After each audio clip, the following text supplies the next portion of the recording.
नमस्कार दोस्तों, मैं हूं कामनी। स्वागत करती हूं आपका अपने चैनल जनता का फैसला न्यूज़ में। और अभी हम आपको दिल्ली के जंतर मंतर पर लेकर आए हैं। दिल्ली के जंतर मंतर पर all India schedule caste federation के नेशनल प्रेसिडेंट हमारे साथ में विनय बांबोले जी जुड़ चुके हैं। सर्वप्रथम मैं आपका स्वागत करती हूं अपने चैनल जनता का फैसला न्यूज़ में। हमेशा गरीब, शोषित, वंचित वर्ग के विकास के लिए समर्पित रहने वाले, राष्ट्र की एकता, अखंडता, एकजुटता और समरसता को बनाए रखने के लिए विभिन्न प्रकार के कार्य विभिन्न समय पर करते रहते हैं। सर्वप्रथम मैं आपका स्वागत करती हूँ अपने चैनल जनता का फैसला न्यूज़ में। आज का जो यहाँ पर आपने धरना प्रदर्शन का जो आयोजन किया, उसकी मुख्य उद्देश्य क्या है?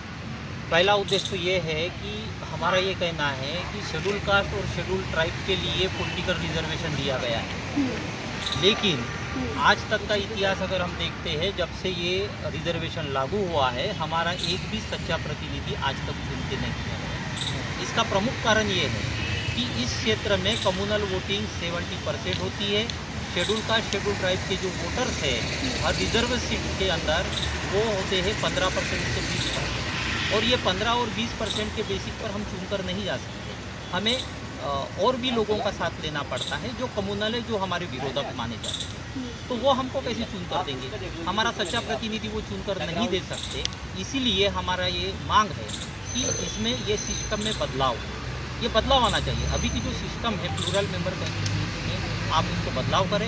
उसके साथ में कुमुलेटिव वोटिंग सिस्टम अगर आप लाते हो तो हमारा सच्चा प्रतिनिधि चुन लिया जाएगा। बहुसंख्यक आबादी होने के बावजूद भी इस प्रकार की जो समस्याओं का सामना करना पड़ रहा है, इसके लिए किसको जिम्मेदार मानते हैं? इसके लिए जिम्मेदार गवर्नमेंट है, सरकार जवाबदार है। तो सरकार ने इसमें जब तक अमेंडमेंट लाना चाहिए। सरकार गवर्नमेंट अगर लाती है, बदलाव लाती है, तो हमें न्याय मिलेगा। हम सरकार को जिम्मेदार हैं। आपने एक मांग लिखी है कि रिजर्वेशन इन प्रमोशन पर अग्रिम न्यायालय के फैसले पर सरकार पुनर्विचार याचिका दाखिल करे। सरकार थोड़ी आप लोग याचिका दायर करोगे ना, उसमें तो वो याचिका दायर हो चुकी है। प्राइवेट याचिका सुप्रीम कोर्ट में चालू है। अभी 18 तारीख को नवंबर के उस पर फैसला यानी सुनावनी है, हियरिंग है। तो हम चाहते हैं कि सरकार इसमें हस्तक्षेप करे।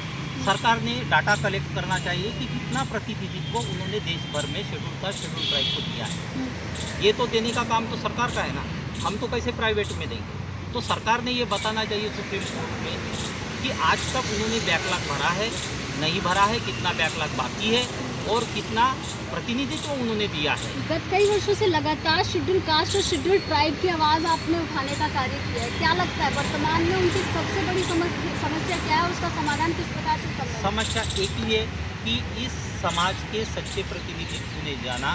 संसद में जब तक हमारे सच्चे प्रतिनिधि नहीं जाएंगे, वो हमें न्याय नहीं देंगे। प्रतिनिधियों का चयन किस प्रकार से होगा? चयन होना चाहिए कि एक सिस्टम आनी चाहिए, जो चुनाव सिस्टम है उसमें प्लूरल मेंबर यानी बहुसदस्यीय चुनाव प्रक्रिया का अवलंब होना चाहिए।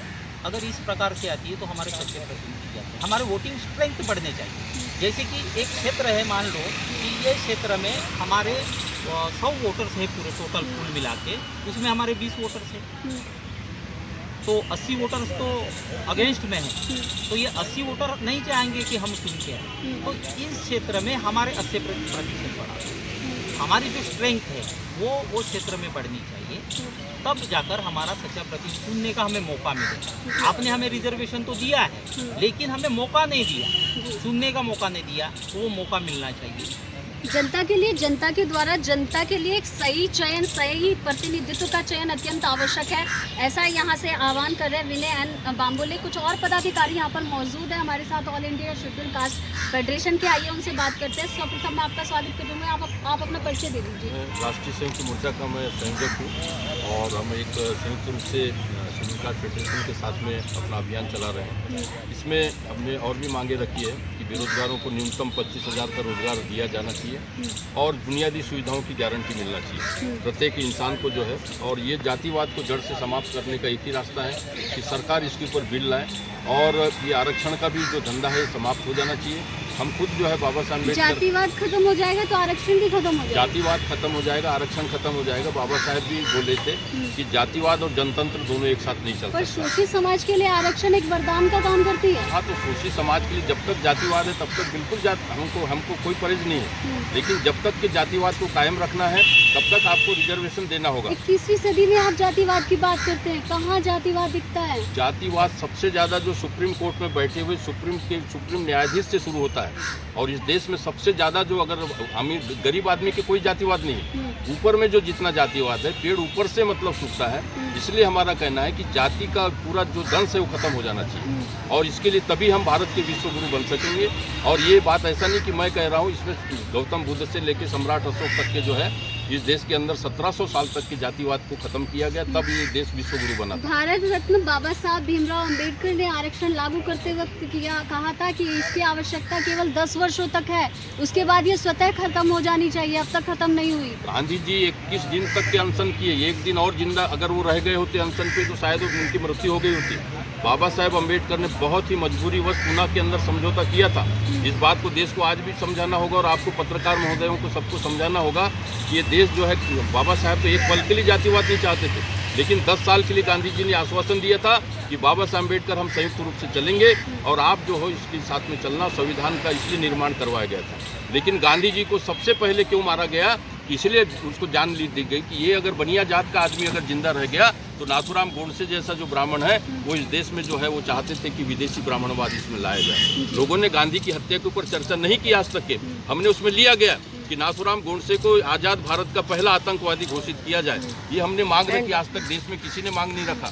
इस बात को समझना होगा कि देश के आने वाली पीढ़ी को, बच्चों को समझना पड़ेगा कि ये देश किस तरह के मतलब संचालित हो रहा है, और आज ऐसे आतंकवादियों के हाथ में ये देश हाईजेक हो चुका है।